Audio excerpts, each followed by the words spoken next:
जय हिंद छात्रों। आज हम पढ़ेंगे ब्रिटिश पार्लियामेंट। पिछली बार हमने पढ़ा था संसदीय सर्वोच्चता। तो ब्रिटेन में जो संसद है वो दो सदनों से मिलकर बनी होती है। लॉर्ड सभा ऊपरी सदन है, उच्च सदन है, और कॉमन सभा निचला सदन कहलाता है, और लोकप्रिय सदन।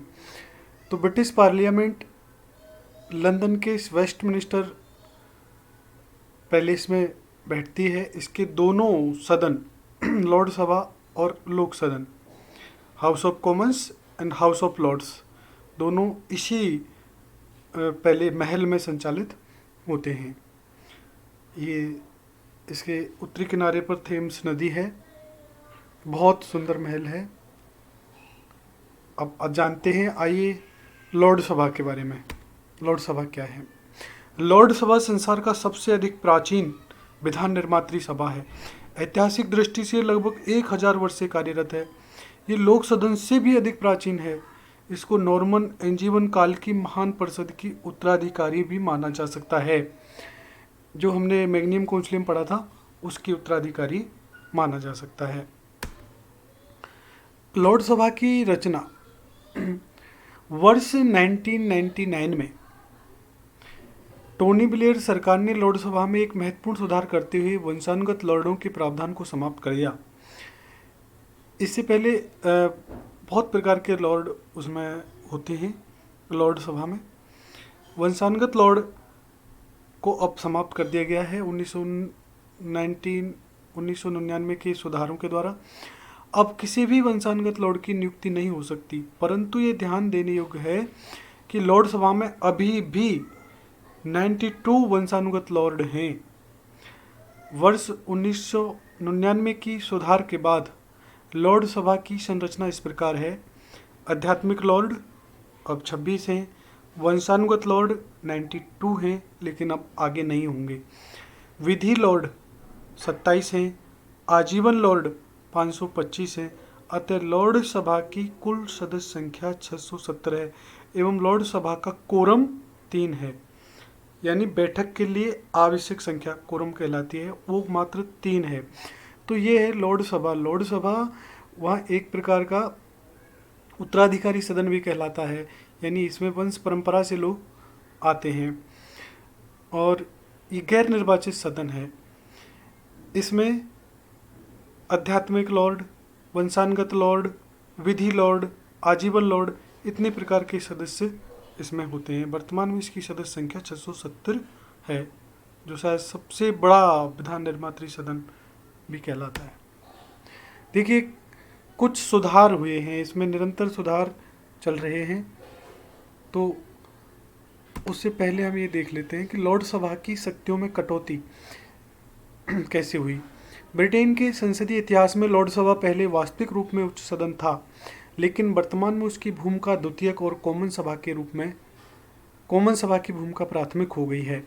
लॉर्ड सभा की शक्तियों को कम करने के लिए दो महत्वपूर्ण विधि उत्तरदायी हैं। संसदीय अधिनियम 1911, इसमें धन विधेयक के संदर्भ में शक्ति सीमित की गई, और संसदीय अधिनियम 1949, इसमें गैर धन विधेयक के संबंध में शक्ति सीमित की गई। लॉर्ड सभा की शक्तियों को सीमित किया जा रहा है, और इस शक्तियों को सीमित करने में दो महत्वपूर्ण अधिनियम संसद द्वारा पारित किए गए, 1911 और 1949। दोनों में, एक में साधारण विधेयक के संबंध में प्रावधान है, एक में धन विधेयक के संबंध में प्रावधान है। और चूंकि जैसा कि आप जानते हैं कि ब्रिटेन के संसद के दो सदन हैं, एक है हाउस ऑफ लॉर्ड जिसको लॉर्ड सभा कहते हैं, दूसरा है हाउस ऑफ कॉमन जिसको कॉमन सभा कहा जाता है। तो कॉमन सभा लोकप्रिय सदन है, जैसे हमारे यहाँ पे लोकसभा, तो उसकी शक्ति ज़्यादा है लॉर्ड सभा की तुलना में, और लॉर्ड सभा की शक्ति धीरे धीरे कम होती जा रही है। आगे देखते हैं। वर्ष 1911 के अधिनियम द्वारा धन विधेयक के संदर्भ में लॉर्ड सभा की शक्तियों को कम किया गया, और लॉर्ड सभा केवल 1 महीने तक धन विधेयक को रोक सकती है। यदि इस अवधि में यह विधेयक पारित नहीं करती है तो इसे दोनों सदनों के द्वारा पारित समझा जाएगा। अब धन विधेयक के संदर्भ में लॉर्ड सभा की शक्तियाँ एकदम बहुत कम हो गई हैं। वो केवल 1 महीने तक ही किसी विधेयक को रोक सकती है, इसके अलावा और कुछ भी नहीं कर सकती धन विधेयक के संदर्भ में। और वर्ष 1949 के अधिनियम द्वारा गैर धन विधेयक के संबंध में भी लॉर्ड सभा की शक्तियों को कम कर दिया गया। इसमें क्या किया गया, अब किसी भी ऐसे विधेयक को कॉमन सभा यदि लगातार 2 सत्र में एक ही वर्ष में पारित करती है, कॉमन सभा यदि किसी विधेयक को 2 सत्र में एक वर्ष में पारित करती है, तो विधेयक को बिना लॉर्ड सभा की अनुमति के ही पारित समझा जाएगा। अतः ब्रिटेन में दोनों सदनों की संयुक्त बैठक भी नहीं है जैसे भारत में है। अतः लॉर्ड सभा आज दुनिया का सबसे कमजोर ऊपरी सदन रह गया है, लेकिन ये संख्या के मामले में दुनिया का सबसे बड़ा उच्च सदन है। ये केवल विलंबकारी सदन के रूप में ही ज़्यादा प्रासंगिक है। अब देखिए, लॉर्ड सभा की कुछ विशेष शक्तियाँ थीं। लॉर्ड सभा वहाँ का सर्वोच्च अपीलीय न्यायालय हुआ करता था, लॉर्ड चांसलर जिसकी अध्यक्षता करता था। लेकिन अभी बहुत और कुछ सुधार हुए हैं 2005 के तहत, जिससे लॉर्ड सभा को उसकी न्यायिक शक्तियों को अलग कर दिया गया है, अलग से सुप्रीम कोर्ट बना दिया गया है। और लॉर्ड चांसलर के पद में भी व्यापक परिवर्तन किए गए हैं। जैसा कि पहले लॉर्ड चांसलर लॉर्ड सभा की अध्यक्षता किया करता था, अब लॉर्ड चांसलर ना करके वहाँ पर लॉर्ड स्पीकर के पद का गठन कर दिया गया है। लॉर्ड स्पीकर का चुनाव 5 वर्ष के लिए लॉर्ड सभा के सदस्यों में से ही किया जाता है। और लॉर्ड चांसलर जैसे कि पहले वहाँ का मुख्य न्यायाधीश हुआ करता था, अब वो मुख्य न्यायाधीश ना होकर के केवल कैबिनेट का मंत्री रह गया है, और उसका मुख्य काम न्याय व्यवस्था में सुधार का है, पहले जैसे नहीं था। ये सब इसलिए किया गया था कि शक्ति पृथक्करण और होना चाहिए। पहले क्या था, जो व्यवस्थापिका थी वही न्यायालय के रूप में काम करती थी, यानी लॉर्ड सभा व्यवस्थापिका का एक अंग है, लॉर्ड चांसलर उसका कैबिनेट का वो था। तो ना तो न्याय सभा, न्यायपालिका, कार्यपालिका और विधायिका, ये तीनों पृथक होने चाहिए, जबकि ये तीनों एक ही थे। जो मुख्य न्यायाधीश या हुआ करता था लॉर्ड चांसलर, वो खुद कैबिनेट मिनिस्टर होता था, यानी कार्यपालिका का सदस्य हुआ करता था, और लॉर्ड सभा का प्रेसिडेंट भी हुआ करता था, इसलिए वो विधायिका का भी था। इसलिए सेपरेशन ऑफ पावर की व्यवस्था नहीं थी, इसी कारण से इन पदों में सुधार किया गया है। अब लॉर्ड चांसलर वहाँ पर केवल स्टेट सेक्रेटरी ऑफ जस्टिस रह गया है, जिसका काम व्यवस्था में, न्यायिक व्यवस्था में सुधार करना है। और वहाँ का जो स्पीकर बन गया है, लॉर्ड स्पीकर बन गया है, वर्तमान के लॉर्ड स्पीकर लॉर्ड फॉलर हैं।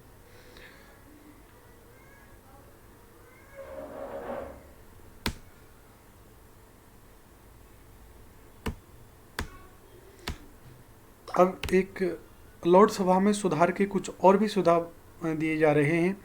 बेकहम आयोग ने लॉर्ड सभा में सुधार के लिए निम्नलिखित अनुशंसाएं की। लॉर्ड सभा प्रभावकारी सदन बना रहना चाहिए।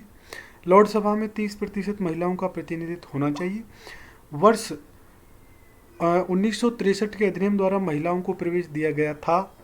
किसी भी एक दल का लॉर्ड सभा में बहुमत नहीं होना चाहिए। कम से कम 20% लोग सदस्य ऐसे हैं जो किसी भी दल से ना हो, यानी 20% सदस्य ऐसे हों, ऐसे होने चाहिए जो किसी भी दल से संबंधित ना हो। आयोग के अनुसार लॉर्ड सभा मूलतः नियुक्त सदन होना चाहिए, निर्वाचित नहीं होना चाहिए। अब हम लोक सदन के बारे में पढ़ेंगे। ये भी दुनिया का, संसार का सबसे बड़ा प्रतिनिधि सदन है। इसको कॉमन सभा भी कहते हैं। इसकी सदस्य होने की आयु 18 वर्ष है। इसका कार्यकाल 5 वर्ष है। इसकी कोरम संख्या 40 है और कुल सदस्य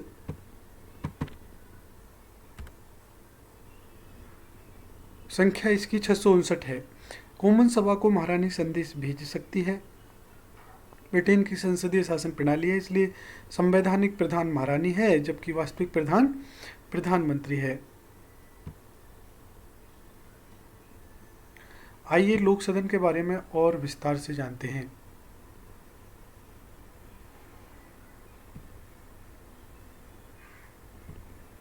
लोक सदन संसार का सबसे पुराना प्रतिनिधि सदन है। ब्रिटिश शासन व्यवस्था के अंतर्गत संसद की प्रभुसत्ता का जो उल्लेख किया गया है उसका तात्पर्य लोक सदन और लॉर्ड सभा की प्रभुसत्ता से नहीं है, वरन लोक सदन की प्रभुसत्ता से है। इसका आशय है कि जो संसदीय सर्वोच्चता का सिद्धांत हमने पूर्व वीडियो में समझा पढ़ा है, उसका मतलब हमने संसद से समझा। संसद का मतलब तो ये होता है कि लोकसभा यानी लोक सदन और लॉर्ड सभा, जबकि वास्तविक रूप में ज़्यादातर सभी शक्तियाँ लोक सदन में या कॉमन सभा में केंद्रित हो गई हैं और लॉर्ड सभा मात्र विलंबकारी सदन रह गया है। इसलिए यहाँ ये कहने का मतलब यह है कि जो हमने संसदीय सर्वोच्चता पढ़ी, वास्तविक रूप में वो सर्वोच्चता लोक सदन की सर्वोच्चता है। ये इतना महत्वपूर्ण है कि बोलचाल की भाषा में हम इसे प्राय संसद का ही पर्यायवाची मान लेते हैं। न्यूमैन ने तो यहाँ तक कह दिया है कि संसद की प्रभुसत्ता लोक सदन में ही निवास करती है। आइए देखते हैं। 1948 के अधिनियम से लोक सदन और पूर्णतः प्रतिनिधि सदन के रूप में हो गया है। सभी निर्वाचन क्षेत्र एक एकल सदस्य हो गए हैं। 1969 के अधिनियम के माध्यम से 18 वर्ष की आयु प्राप्त प्रत्येक नर नारी को मतदान का अधिकार प्रदान किया गया है। विदेशियों, देशद्रोहियों, घोर अपराध के लिए दंडित व्यक्तियों, पागल या दिवालिया व्यक्तियों को मताधिकार प्राप्त नहीं है। लोक सदन का एक सदस्य लगभग 75,000 मतदाताओं का प्रतिनिधित्व करता है। ये चुनाव साधारण बहुमत की प्रणाली के आधार पर होते हैं। 1872 से ही ब्रिटेन में गुप्त मतदान प्रणाली को अपना लिया गया है। ब्रिटेन लोक सदन की सदस्य संख्या 659 है। यानी और सुधार अधिनियमों के द्वारा लोक सदन के प्रतिनिधित्व का विस्तार किया गया है। अब वो पूर्णतः प्रतिनिधि सदन बन गया है और सार्वभौमिक वयस्क मताधिकार वहाँ पर प्रदान कर दिया गया है 1969 में। 18 वर्ष की आयु प्राप्त जैसे हमारे देश में है सार्वभौमिक वयस्क मताधिकार। अब जिनको मताधिकार नहीं है वो कौन है, जिनके लिए आयोग है?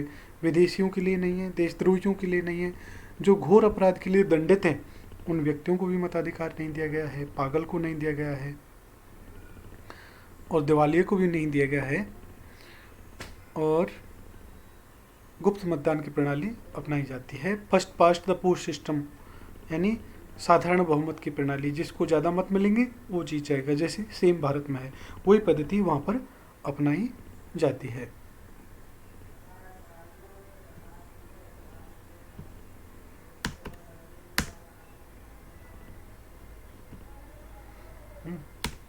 नेक्स्ट है सदस्यता के लिए योग्यता।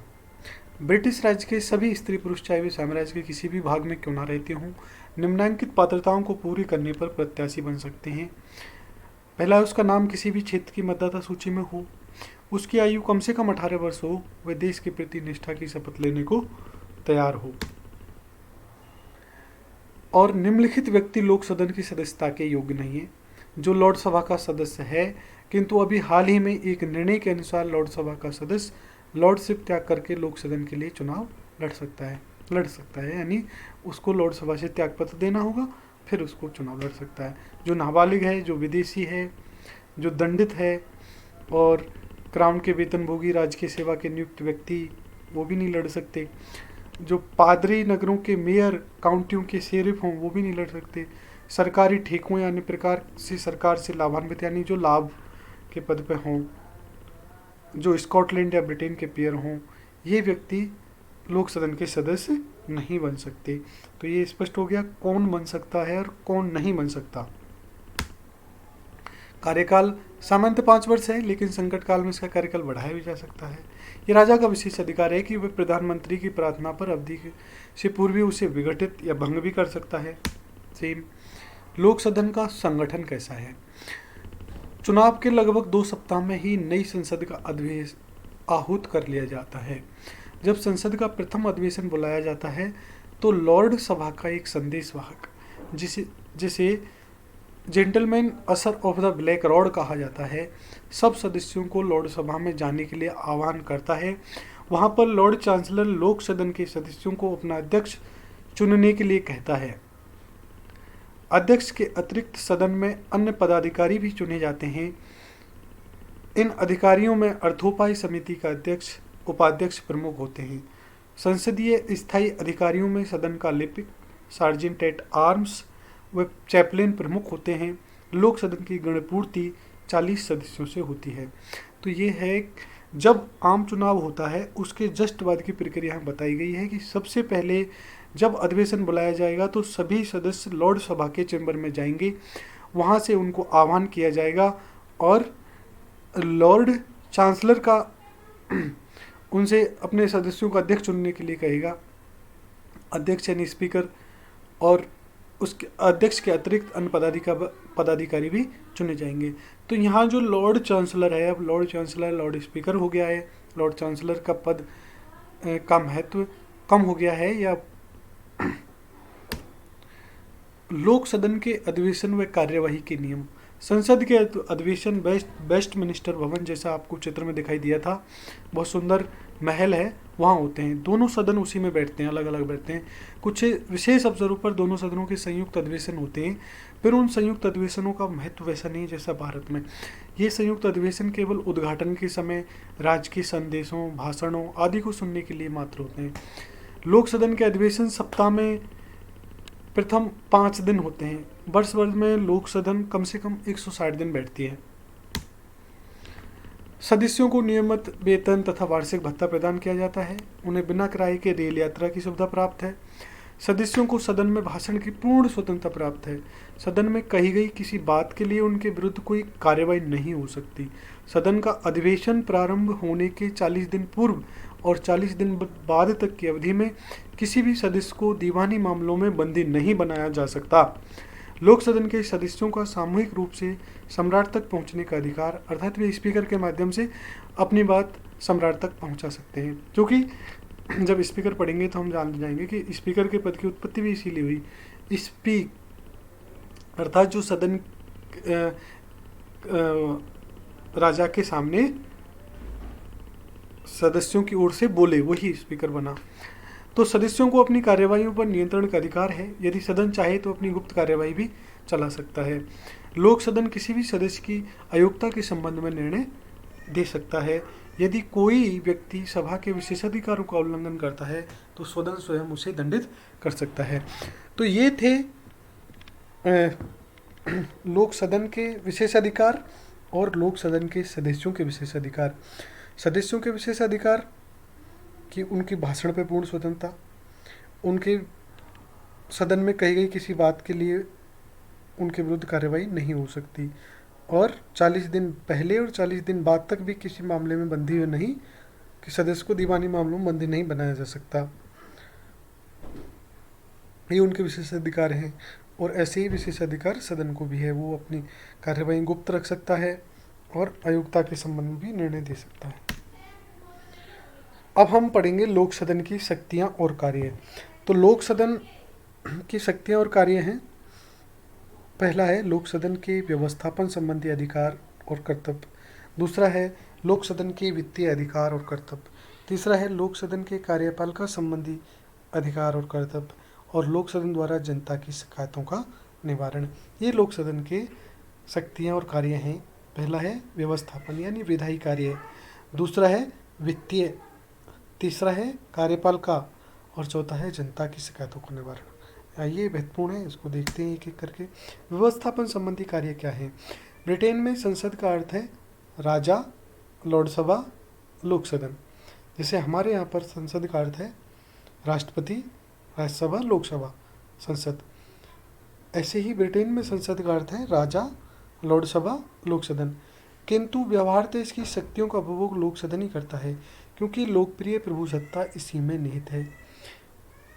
व्यवहारिक संसद हालांकि 3 सदन, इन तीनों को मिलाकर बनती है, लेकिन व्यवहारिक रूप में शक्तिशाली लोक सदन है। लॉर्ड सभा की शक्तियाँ दिनों दिन कम होती जा रही हैं, इसलिए लोक सदन ही वास्तविक प्रभुसत्ताधारी है। और वो क्योंकि वो लोकप्रिय सदन भी है, जनता के प्रतिनिधि उसी में आते हैं। लोक सदन ही मूलतः संस्था है जिसे साधारण और संवैधानिक दोनों प्रकार के कानून पारित करने का पूरा अधिकार है। यानी जो संसदीय सर्वोच्चता का जो व्यावहारिक रूप में काम में लेने का अधिकार लोक सदन को ही है। वो वहाँ पर ना तो साधारण और संवैधानिक कानूनों को पारित करने में कोई भी अंतर नहीं है, क्योंकि वहाँ पर संविधान लिखित नहीं होने के कारण संवैधानिक कानून और साधारण कानूनों में अंतर नहीं है।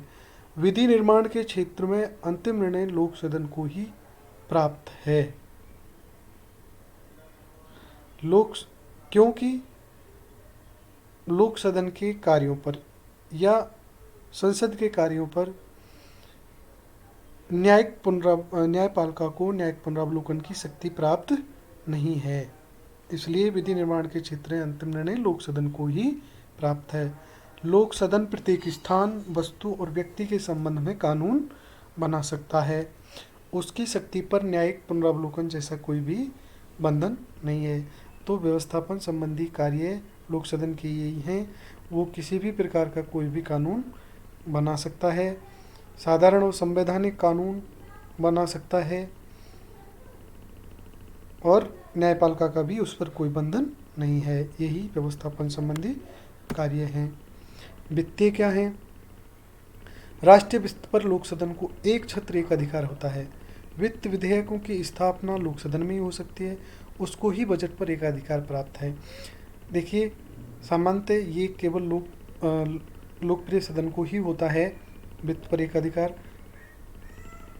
बजट उसी में पेश किया जाता है, उसके बाद वो दूसरे सदन में जाता है। दूसरा सदन, जैसा हमने पूर्व में पढ़ा था, कि केवल और केवल 1 महीने तक रोक रख सकता है। उसके बाद 1 महीने में अगर वो पारित नहीं करता है तो पारित समझा जाता है। इसलिए पूर्ण तरीके से लोक सदन को एक छत्र एक अधिकार है वित्त विधेयक पर। कार्यपालिका संबंधी अधिकार। ब्रिटेन में संसदीय सरकार है। कार्यपालिका मंत्रिपरिषद के प्रति पूर्ण उत्तरदायी है। प्रश्न और पूरक प्रश्न पूछ सकते हैं। संसदीय सरकार है, कार्यपालिका मंत्रिपरिषद के प्रति पूर्ण उत्तरदायी है। संसदीय सरकार का मूल गुण उत्तरदायित्व है। इस प्रकार कार्यपालिका या मंत्रिपरिषद संसद के प्रति उत्तरदायी है, और संसद व्यावहारिक रूप में लोक सदन के प्रति उत्तरदायी है। कार्यपालिका या मंत्रिपरिषद संसद के प्रति पूर्ण रूप से उत्तरदायी है।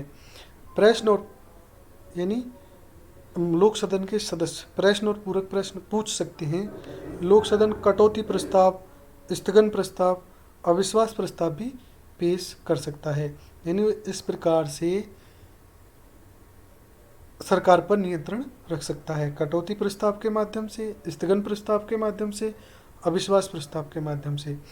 किंतु इस क्षेत्र में भी व्यावहारिक दृष्टि से लोक सदन बहुत सीमा तक मंत्रिमंडल के हाथ का खिलौना है। दलीय अनुशासन और बहुमत के कारण मंत्रिमंडल लोक सदन पर छाया रहता है और उससे अपनी इच्छानुसार प्रत्येक विधेयक पारित करवा लेता है। अविश्वास प्रस्ताव पास करने में भी सदस्यों को यह भय रहता है कि कहीं प्रधानमंत्री राजा से कहकर लोक सदन को ही भंग न करवा दे। इस स्थिति में सांसदों को नए चुनावों का सामना करना पड़ता है, जिसके लिए सामान्यतः भी तैयार नहीं होते हैं। तो यहाँ सैद्धांतिक और व्यावहारिक दृष्टि में को समझाया गया है कि सैद्धांतिक रूप से संसदीय शासन व्यवस्था में कार्यपालिका व्यवस्थापिका के प्रति उत्तरदायी होती है और अनेक प्रकार से व्यवस्थापिका कार्यपालिका पर नियंत्रण रख सकती है, जैसे कटौती प्रस्ताव, स्थगन प्रस्ताव, अविश्वास प्रस्ताव आदि। बट व्यवहार में क्या होता है कि जो कार्यपालिका या मंत्रिपरिषद है वो लोक सदन में बहुमत दल में से ही बनती है। इसलिए दलीय अनुशासन, जिसका नाम व्हिप होता है, और तो दलीय अनुशासन में सदस्य बंधे रहते हैं, वो सरकार के खिलाफ नहीं जा सकते। इस कारण मंत्रिमंडल या कार्यपालिका लोक सदन से जो कुछ चाहती है वो करा लेती है। ये हर एक संसदीय शासन व्यवस्था में ऐसे ही होता है। लोक सदन द्वारा जनता की शिकायतों का निवारण। लोक सदन के सदस्य जनता के प्रतिनिधि हैं।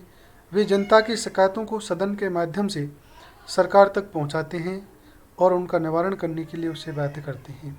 वास्तव में लोक सदन का विरोधी दल जनता की स्वतंत्रता का रक्षक है। देखिए, लोक सदन जनता की शिकायतों का निवारण करती है, क्योंकि जो लोक सदन के प्रतिनिधि हैं लोक सदन के जो सदस्य हैं वो जनता के प्रतिनिधि हैं, उनको जनता के बीच में जाना पड़ता है, जनता की शिकायतों को वो सुनते हैं और जनता की शिकायतों को वो सरकार तक पहुंचाते हैं। ये है। अब है लोक सदन का लॉर्ड सभा से संबंध कैसा है। लोक सदन तथा लॉर्ड सभा के संगठन, अधिकारों तथा शक्तियों का विश्लेषण करने से स्पष्ट होता है कि दोनों ही सदन ब्रिटिश संसद की शक्तियों और अधिकारों का प्रतिनिधित्व करते हैं। दोनों सदनों को मिलाने पर ही ब्रिटिश संसद का निर्माण होता है। दोनों ही सदनों में व्यवस्थापन संबंधी वित्तीय तथा विविध प्रकार के कार्यों का संपादन होता है। वित्तीय मामलों और मंत्रिमंडल को अवदस्त करने के मामले को छोड़कर लोक सदन और लॉर्ड सभा की शक्तियां समान हैं।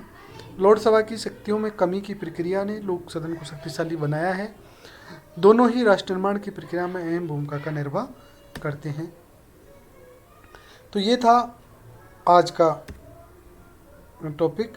आज हमने पढ़ा है ब्रिटेन में संसद। संसद क्या है? संसद का निर्माण, लोक सदन, हाउस ऑफ कॉमन्स, लोक सदन यानी हाउस ऑफ कॉमन्स, और दूसरा लॉर्ड सभा यानी हाउस ऑफ लॉर्ड से मिलकर होता है। लोक सदन लोकप्रिय सदन है, निचला सदन है, जहां जनता के चुने हुए प्रतिनिधि बैठते हैं और वो वास्तविक रूप में शक्तिशाली है। और लॉर्ड सभा चूँकि एक चुना हुआ सदन नहीं है, जो आनुवांशिक सदन है, उसमें अनेक प्रकार के सदस्य बैठते हैं, जैसे आनुवांशिक लॉर्ड्स, आध्यात्मिक लॉर्ड्स, न्यायिक लॉर्ड्स, आजीवन लॉर्ड्स। ये थे दोनों सदन ब्रिटेन की संसद। मैं उम्मीद करता हूँ आपको ये समझ में आया होगा। Thank you.